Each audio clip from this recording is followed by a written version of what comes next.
কুষ্টিয়া জেলা পুলিশের পক্ষ থেকে কুষ্টিয়া জেলার সর্বত্র একযোগে চলছে বিশেষ অভিযান। জেলার মোড়ে মোড়ে সব ধরনের যানবাহনে তল্লাশি চালানো হচ্ছে। চেক করা হচ্ছে গাড়ির কাগজপত্র, রেজিস্ট্রেশন ও ড্রাইভিং লাইসেন্স।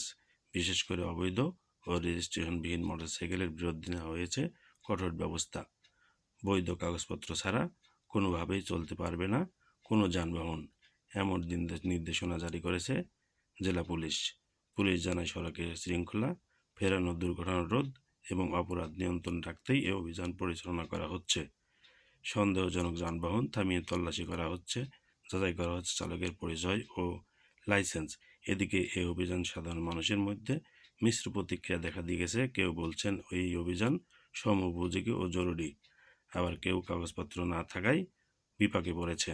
পুলিশের পক্ষ থেকে সবাইকে অনুরোধ করা হয়েছে নিজ নিজ যানবাহনের বৈধ কাগজপত্র সঙ্গে রেখে চলাচল করতে। রেজিস্ট্রেশন, লাইসেন্স ও হেলমেট ব্যবহার নিশ্চিত করার আহ্বান জানানো হয়েছে।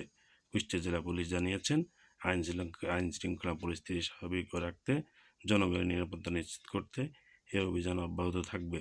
আমরা আশা করি এই উদ্যোগের মাধ্যমে সড়ক শৃঙ্খলা ফিরবে এবং দুর্ঘটনা, অপরাধ কমে আসবে। আমি সাব ইন্সপেক্টর উবাইদুর রহমান। আমি কুষ্টিয়া জেলা গোয়েন্দা শাখায় কর্মরত আছি। আমরা আমাদের আলফা 3 স্যারের নেতৃত্বে, অতিরিক্ত পুলিশ সুপার জনাব ফয়সাল মাহমুদ স্যারের নেতৃত্বেই আমরা কাজ করছি এবং আমাদের বিভিন্ন পয়েন্টে চেকপোস্ট চলছে। পুলিশ তৎপর রয়েছে যাতে মানুষ নির্বাচনে নির্বিঘ্নে তাদের কার্যক্রম, ভোটাধিকার প্রয়োগ করতে পারে।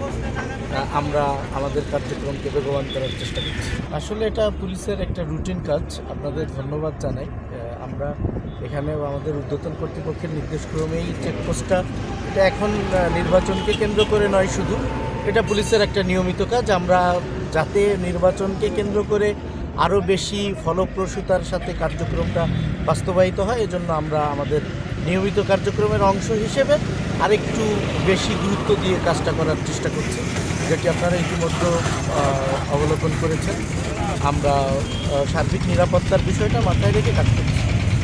আসলে আমাদের সচেতনতাটা আরেকটু বৃদ্ধি করা প্রয়োজন।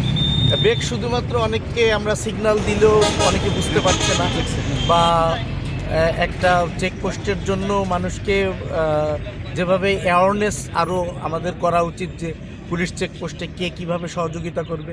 তবে সর্বোপরি যেটা আমরা বেশ সহযোগিতা পাচ্ছি এবং মানুষের সাড়া পাচ্ছি, যারা আমাদের সহায়তা করছে এবং অনেকেই সিগন্যাল দিলে বুঝতেছে এবং বিভিন্ন জায়গায় হচ্ছে, তো একটা অ্যাওয়ারনেস ইতিমধ্যে তৈরি হয়ে গেছে।